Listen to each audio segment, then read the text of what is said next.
Hi everybody, my name is Jens Larsen. The Lydian Dominant sound is sort of a strange scale that we're using when the dominant chords are not really working as dominants. So it's our go-to scale if we come across a backdoor dominant or a tritone substitution. But mostly we don't use it when we're using sort of a 5-1 in a 2-5-1. Even though you can do that, you can also put it to use on a blues. There's a John McLaughlin example where he really uses the Lydian Dominant sound on an entire blues, and that's worthwhile checking out. It's a special sound. And of course, the Lydian Dominant sound is a melodic minor mode, and you can make a lot of really beautiful melodies with it. In this video, I'm going to go over 10 licks and 10 different arpeggios that you can use when you're improvising over a Lydian Dominant. But first, I'm just going to take a look at what the scale is, some chord voicings if you want to play a Lydian Dominant and get that sound across, and of course also some of the common progressions where you're going to run into Lydian Dominant chords. If you want to learn more about jazz guitar, improve the way that you solo, check out some interesting arpeggios or chord voicings, then subscribe to my channel. If you want to make sure not to miss anything, then click the little bell notification icon next to the subscribe button. In this video, I'm going to use a G7 Lydian Dominant as the example, and the G7 Lydian Dominant scale, or the Lydian flat 7 scale, is this scale. You can look at this as being either the 4th degree in D melodic minor, so we have this scale, and of course that's the same notes, and then G is the 4th degree in this scale. You can also look at it as being G Mixolydian, so essentially C major, where we change the C, so the 4th degree, into a sharp 4 to get a Lydian sound, so we have that scale. There's just two ways at arriving at this scale. It's not really important which one you sort of choose to think from, just as long as you really know where to find the right notes when you want to play over the chord. The three most common progressions where you're going to run into a Lydian Dominant is first the Triton Substitution. So G7 will be the Triton Substitution of a D flat 7, and that means that we're in the key of G flat major, and then you would have a progression like this.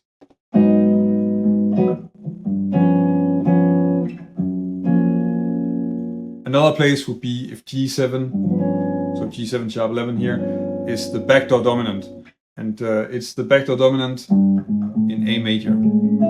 So you get a progression like this.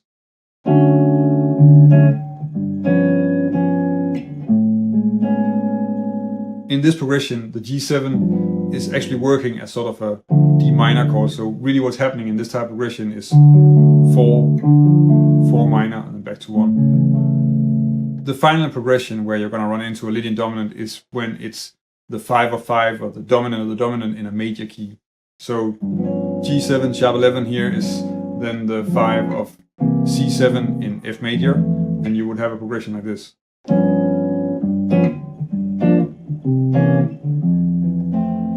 Just to quickly cover a few chord voicings that you can use. Of course, I've been using this G7, which when I'm playing it like this, essentially it's a G7 flat 5, but in the context it's probably going to sound like a sharp 11. And as a version of this higher could be this one. And of course we can also take some without the root and then start adding extensions like a 9, so this one. So here we have the 7, 3rd, sharp 11, 9, and a variation on this would be this version, which has 3rd, 7, 9, sharp 11. We can also, instead of having a 9, we could add a 13, and then we get a voicing like this one. So here we have the 7, 3rd, and then the sharp 11, 13, and a variation on that could be this one. And there are also some really practical 3-note voicings like this one, which is just the 3rd, sharp 11, 7, and an inversion of that one could be this one, which you can also see is like a C sharp shell voicing. So that's the sharp 11, the 7th, and the 3rd.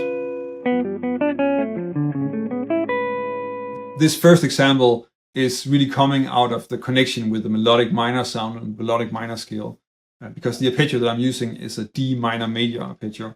And of course, you can look at G7, G Lydian flat 7 as a melodic minor mode, and then that melodic minor scale would be D melodic minor when this is a G7. and that's the arpeggio I'm using, so that's just, I'm playing it descending in the line, but that's just this D minor major arpeggio, and that arpeggio doesn't have a B, and it's nice to just have that note in there as well, just to really get the dominant sound out there. And that means that in the beginning of the lick, I'm playing around with some stuff with a G major triad, like, and then moving on to the descending arpeggio, and then resolving, in this case, it's a G7 as a backdoor dominant, resolving to an A major 7. And the A major 7 is, well, I'm playing this arpeggio, which is sort of a variation of a Herbie Hancock idea that I've been messing around with. But essentially, it's just a way of playing an A major triad with an added 9.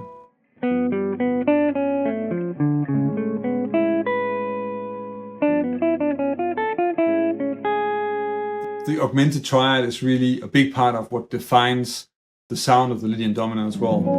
So that's what I'm using as an arpeggio here. I'm using the F augmented triad, and that's really a nice thing to use on the Lydian Dominant sound, actually on any melodic minor sound.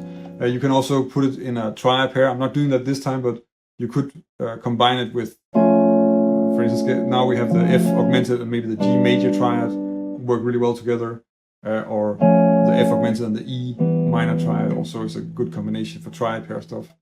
In this case, I'm just playing a really simple G major line, so, and then going into the augmented triad,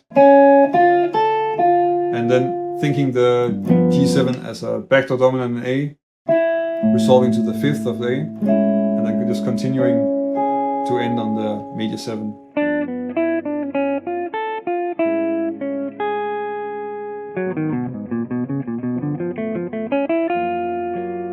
This example is using the G7 as a tritone substitution. So it's in the context of a 2-5-1 in the key of G flat major. So we have A flat minor to G7 sharp 11 to G flat major 7. And the first part of the line is just on the A flat minor, so that's just descending A flat minor 7 arpeggio. Then a scale run. And then on the G7, so the first is just a straight ahead arpeggio from the 3rd of the chord, so that's a B half diminished. And then the next part is the arpeggio that's also sort of really connected to the Lydian Dominant sound actually, and that's an F major 7 sharp 5. So we get F, A, C sharp and E, which is of course also really just spelling out all the colors on our G7, because it's the flat 7, the 9, the sharp 11 and the 13. And then I'm resolving that to the major 7 of G flat. So.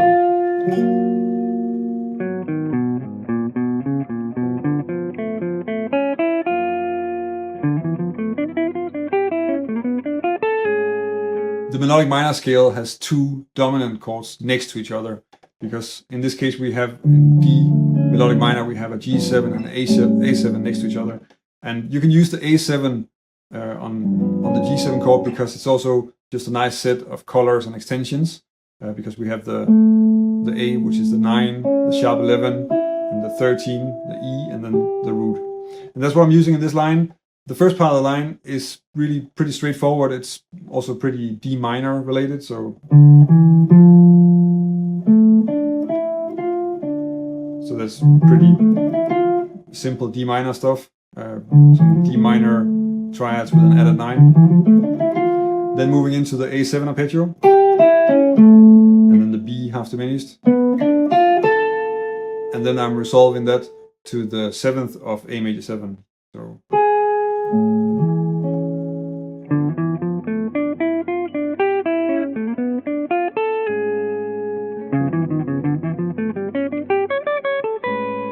If you start exploring Sus4 triads in melodic minor, you're probably going to come across some 3-note structures that you don't use already, but you can make some really cool melodies with it, and that's one of those that I want to talk about in this example. So here I'm using G sus sharp 4, so that's actually this sound. And I'm also using that you can play it kind of easily, symmetrically across the neck like this. In this case, the example that I'm playing first starts with a chromatic enclosure, so leading up to a D, then up just this sort of cliche D minor line, the G sus sharp 4.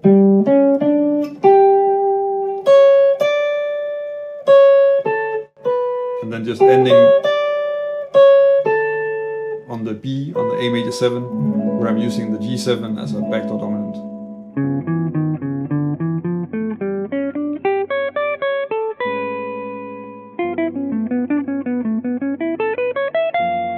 Another nice structure that you can use in your licks is Coltrane Patterns.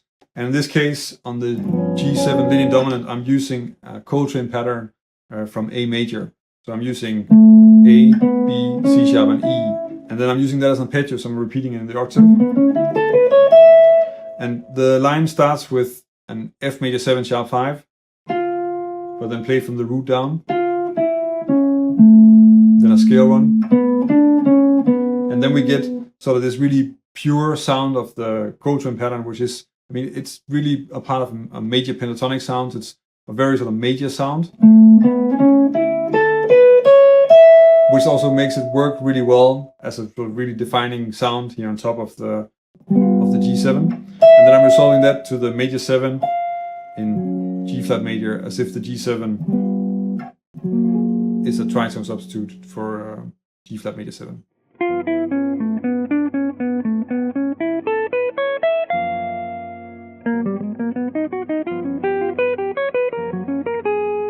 The dominant 7 flat 5 arpeggio is another arpeggio that's found in melodic minor, which is really sounding different than the material that you would have if you're just thinking in terms of major. And that's what I'm using here. I'm really just using the basic G7 flat 5 arpeggio. I'm using it in the context of a 2-5-1 in G flat. So first A flat minor, and then the G7 Lydian Dominant, and then G flat major 7. The A flat minor line is pretty simple, just encircling the root of the A flat, so of the arpeggio. And then moving into the G7, where I'm using the G7 flat 5 arpeggio. I'm starting on the 7th, and then it's just really a pattern that I'm playing in the arpeggio. So. And then resolving to the 3rd of G flat major 7, and then adding an open voice triad, and then ending the line on the 9th of the G flat.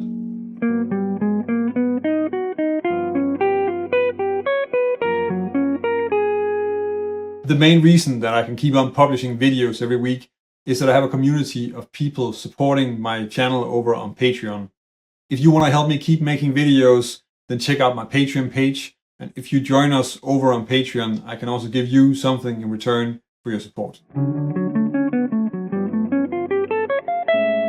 This example is on one of my favorite arpeggios to use melodic minor, because that's a dominant sharp 5 arpeggio. There are 2 examples of those that you can use in a melodic minor scale. The first one I'm using is from the 5th of the scale, so in this case that's the 5th of D is A, so that's an A7 sharp 5 arpeggio. I'm using it on the progression where the G7 is a backdoor dominant in A major. Then we have like D major 7 to G7 Lydian Dominant, and then back to A major. And the first part of it is really just a D major 7 arpeggio. So. And then moving into the A7 sharp 5 arpeggio. And then resolving this high F down to the 5th of A, so the E.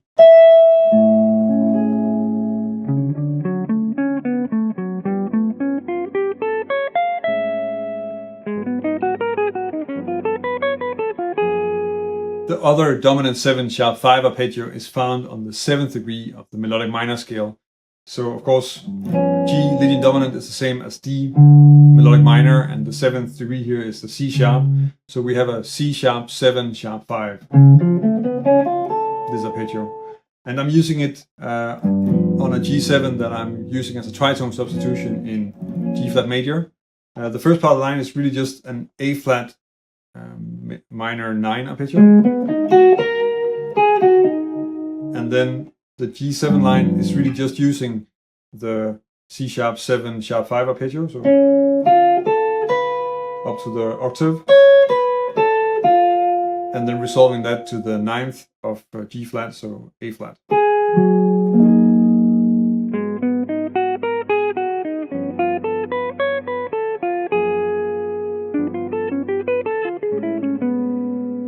another interesting arpeggio sound that you can use here is the major flat 5 arpeggio. So in this case, I'm using the G major flat 5 arpeggio. So that's essentially just C sharp, G, and B. And the way I'm using it is I'm using it on a G7 as a backdoor dominant in A major. And I'm starting with a D minor triad, and then skipping down, and then playing the second inversion G major flat 5 arpeggio. And then down the scale and resolving to the 7th of A major. And then ending the line on the 9th. If you want to check out some more options on what you have available in terms of quartal arpeggios and Sus4 Triads and melodic minor, then check out this video where I'm covering a lot of that stuff. If you want to learn more about jazz guitar and this is the first time you see one of my videos, then subscribe to my channel. If you want to help me keep making videos, then check out my Patreon page. And that's about it for this week. Thank you for watching, and until next week.